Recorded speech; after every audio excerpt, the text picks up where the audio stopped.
When I was a young man growing up in New York City, I refused to pledge allegiance to the flag. Of course, I was sent to the principal's office, and he asked me, "Why don't you want to pledge allegiance?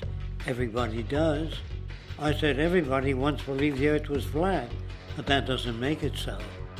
I explained that America owed everything it has to other cultures and other nations, and that I would rather pledge allegiance to the earth and everyone on it. Needless to say, it wasn't long before I left school entirely, and I set up a lab in my bedroom.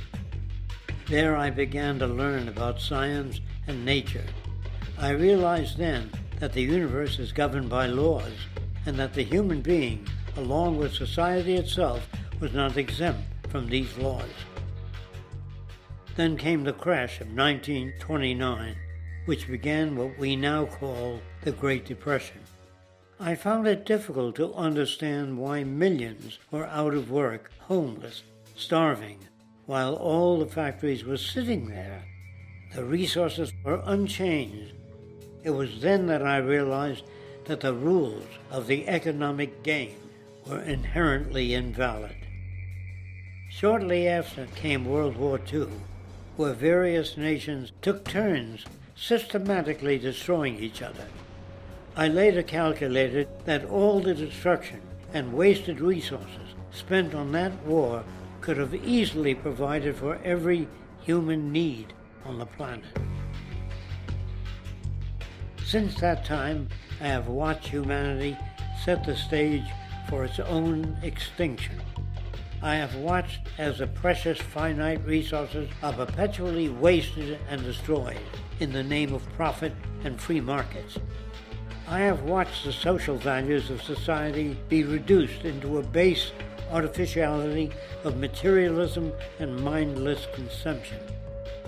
And I have watched as the monetary powers control the political structure of supposedly free societies. I'm 94 years old now, and I'm afraid my disposition is the same as it was 75 years ago. This shit's got to go. All these things you're saying, Jacques, could they be built with what we know today, or are some of these things, are you guessing based on what we know today? No.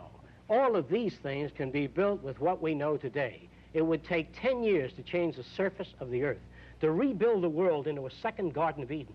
The choice lies with you. The stupidity of a nuclear arms race, the development of weapons, trying to solve your problems politically by electing this political party or that political party, that all politics is immersed in corruption. Let me say it again.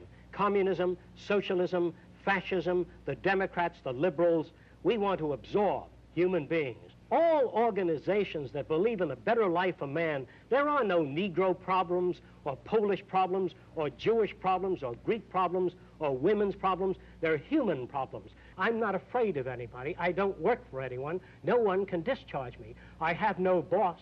I am afraid to live in the society we live in today. Our society cannot be maintained by this type of incompetency. It was great, the free enterprise system, about 35 years ago. That was the last of its usefulness.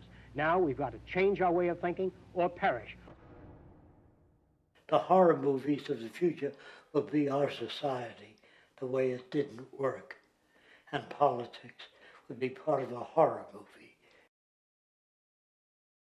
Well, lots of people today use the term cold science because they're analytical, and they don't even know what analytical means. Science means closer approximations of the way the world really works. So it's telling the truth, is what it is. A scientist doesn't try to get along with people. They tell them what their findings are. They have to question all things. And if some scientist comes up with an experiment that shows certain materials have certain strength, other scientists have to be able to duplicate that experiment and come up with the same results. Even if a scientist feels that an airplane wing, due to mathematics or calculations, can hold up a given amount of weight, they still pile sandbags on it to see when it breaks. And they say, you know, my calculations are right. or they're not correct. I love that system because it's free of bias and free of thinking that math can solve all the problems. You have to put your math to test also. I think that every system that can be put to test should be put to test, and that all decisions should be based upon research. The more justice you seek, the more hurt you become, because there's no such thing as justice. There is whatever there is out there. That's it. In other words, if people are conditioned to be racist and bigots, if they're brought up in an environment that advocates that, why do you blame the person for it? They're a victim of a subculture. Therefore, they have to be helped. The point is, we have to redesign the environment that produces aberrant behavior. That's the problem, not putting a person in jail. That's why judges, lawyers, freedom of choice, such concepts are dangerous, because it gives you misinformation that the person is bad or that person is a serial killer. Serial killers are made just like soldiers become serial killers with a machine gun. They become killing machines, but nobody looks at them as murderers or assassins because that's natural. So we blame people. We say, well, this guy was a Nazi, he tortured Jews. No, he was brought up to torture Jews.